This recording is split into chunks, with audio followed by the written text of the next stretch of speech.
позаду перші місцеві вибори, і наша Давидівська громада стала багатшою на нові села, на нових людей і, відповідно, на нові враження.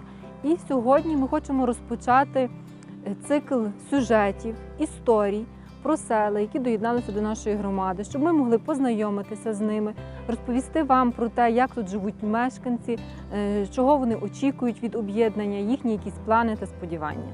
І сьогодні ми у Відниках, деталі у сюжеті. Приблизно 800 осіб проживає у селі Відники. Це дуже мальовнича місцевість, і тому її для життя облюбували гарні люди.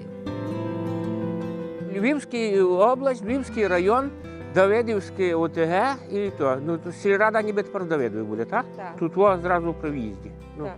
як щось треба буде, то приїду. А якщо на разі не треба нічого, Ну, то до себе запрошуйте. то заїжджаємо. До мене перша хата від Шоломії. Ми зараз переходимо в Давидівську ОТГ.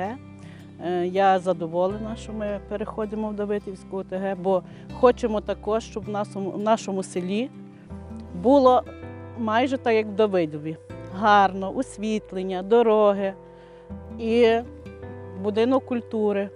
Коли обирали голову, я обирала Кірницького Володимира Михайловича, тому що він у нас був, і я бачила дуже багато його роботи. По навколишніх селах дуже багато роботи пророблено. І дуже приємно і гарно навіть подивитися школи, в якому гарному стані. Ну, в загальному можна сказати все. Зовсім села помінялися і хочеться такого, щоб в нас було.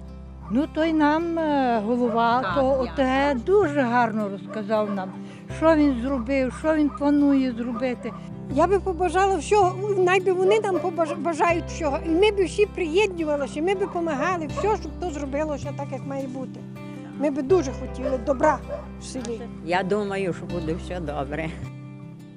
В принципі, у Відниках непогано представлена соціальна інфраструктура, бо тут є і школа, і фельдшерсько-акушерський пункт, і дорога.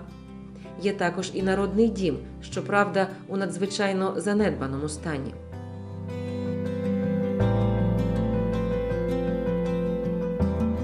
Маємо велику надію на Давидівську ОТГ. Думаю, що вони нам поможуть. Ну, дивлячись на те, як Давидівська ОТГ зараз працює, які в них здобутки великі, ми маємо велику надію на те, що ми таки будемо мати клуб. І наші діти, наші дуже талановиті діти, наша молодь талановита, буде мати куди приходити, буде мати десь якісь гуртки, буде мати бібліотеку хорошу. І взагалі буде життя вирувати в клубі, так як має бути в Народному домі. Із показного у Відниках є церква Святого Миколая, побудована силами мешканців села. Окрім того, поруч ще одна духовна споруда – це богослужебна Римо-католицька каплиця.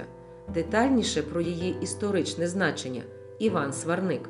Будівля у селі Відники, колись воно мало назву Водники в радянський час, це богослужебна Римо-католицька каплиця, споруджена 1910 року в стилі неоготика, або, як його колись назвали, псевдоготика, тепер це називається неоготика або історизм. Фотографії дають уявлення про те, що вона виконана у вишиканому стилі з дуже акуратним використанням і цегляної кладки, і керамічної покрівлі, тобто дахівки. Ну і вона має, звичайно, всі ознаки неоготики, архітектурного стилю, який панував у нас в Галичині. Крім того, вона є дуже високої якості.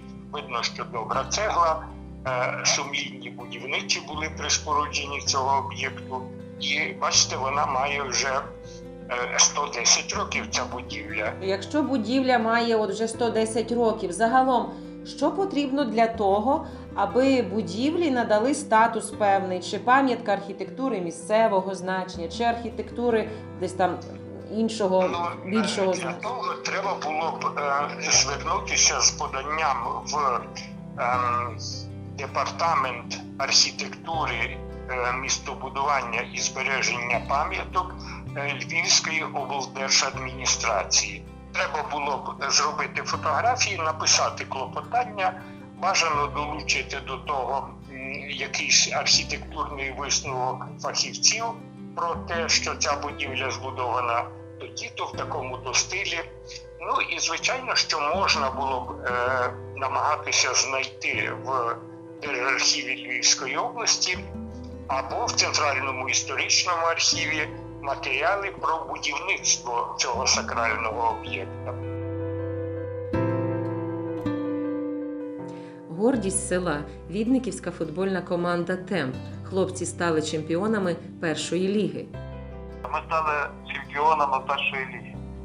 Тобто це я думаю, для Давидівського це, скажімо так, велике досягнення, тому що сам Давидів зайняли 3-те місце в прем'єрці, а ми цього року виграли першу лігу області.